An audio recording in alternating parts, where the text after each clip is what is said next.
জন্য পাঠালাম, কিন্তু কিন্তু এখন কেন ঘাতক আসছে না? কিন্তু কেন ঘাতক আসলে সেই তাজা রক্ত নেই আমি সাগরের যে পা ধুয়ে দেব।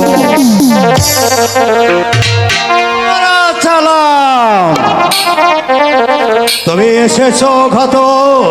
আমি এসেছি। দাও দাও ঘাতক ওই সত্যবানের নরবলি তাজা রক্ত তুমি আমাকে দাও, আমাকে দাও, আমি পা ধুয়ে দেব। মহারাজ, আমি সত্যবানকে হত্যা করতে পারি। তুমি কি বললে? তুমি সত্যবানকে হত্যা করতে পারোনি? এত বড় স্পর্ধা তোমার কি করে হলো? মহারাজ, ওই সাগর ভাষা আমাকে হত্যা করতে দেয়নি। মহারাজ, ওই সাগর ভাষা আমাকে হত্যা করতে দেয়নি। পিতা, ঘাতকের কথা সত্য। যাও ঘাতক। আমি তাই যাচ্ছি। সাগর, তুমি ওই বন্ধুকে হত্যা করতে দাওনি কেন বাবা?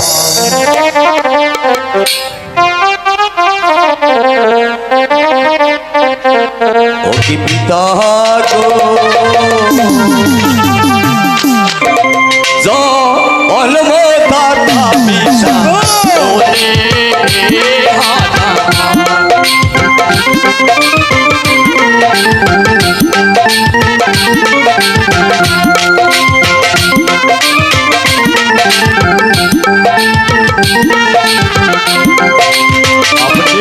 হলেন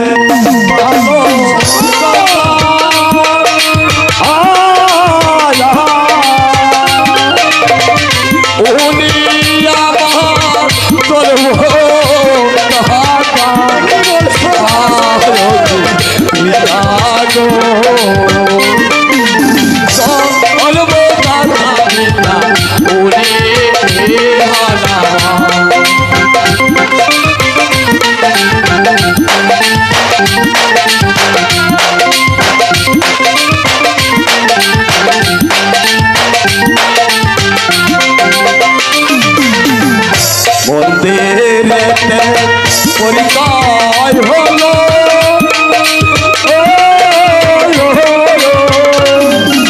পুত্র বলে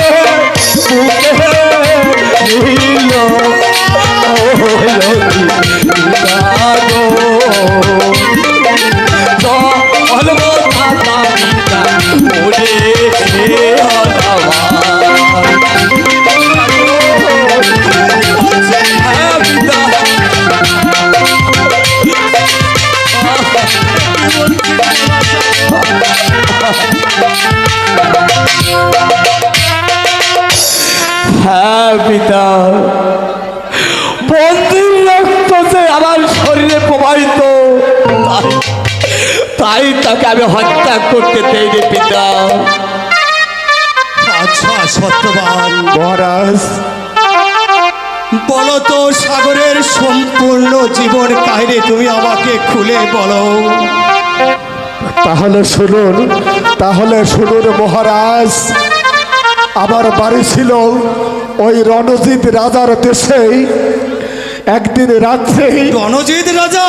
হ্যাঁ মহারাজ, একদিন রাত্রে ওই রণজিৎ রাজা আমার পূর্ণ কুঠিরে অতিথি হন। রাত্রি দ্বিপ্রহর কালেই ওই দুষ্ট রণজিৎ রাজাও আমাকে ঘরের খুঁটির সাথে বেঁধে রেখে আমার স্ত্রী সত্যবতীকে তার জেলখানায় ভর্তি করে। সেইখানে সাগরের জন্ম হয়। সাগরকে নিধন করার জন্য ওই সাগরের জলে ভাসিয়ে দেয়। ধীবরগণ ওই সাগর থেকে উদ্ধার করে আপনার কাছে বিক্রি করে দেয়। সাগর, সত্যবান মহারাজ, আমি বুঝতে পেরেছি এই সাগর ভাষা এই সাগর ভাষাই তোমার সন্তান। হ্যাঁ, এই সাগর ভাষাই তোমার সন্তান। পিতা সাগর পিতা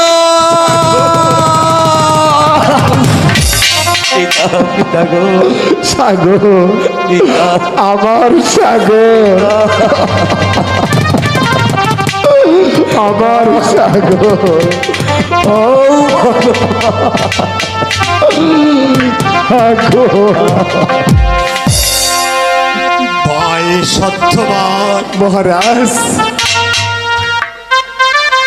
ওই রণজিৎ রাজা আমারও শত্রু তোমারও শত্রু, তাই বলছি আজ হতেই তুমি হবে আমার প্রধান সেনাপতি। মহারাজ হ্যাঁ, এ আপনি কি বলছেন মহারাজ? বলছি সত্য, বলছি সত্যবান।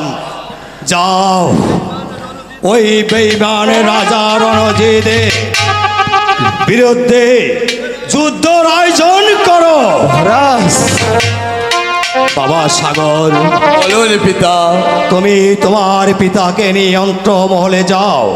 হবে তাই যাচ্ছে পিতা পিতা যাবার আগে আমি আপনাকে একটি কথা বলবো বলো পিতা। সাগর, বলো।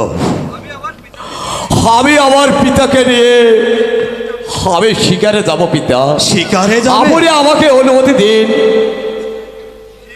ঠিক আছে বাবা, তোমরা পিতা পুত্র মিলে এই মুহূর্তে শিকারের উদ্দেশ্যে রওনা হও। হ্যাঁ, ঠিক আছে পিতা, আমি তাই যাচ্ছি। চলো বাবা, তাই চলো তাই চলো।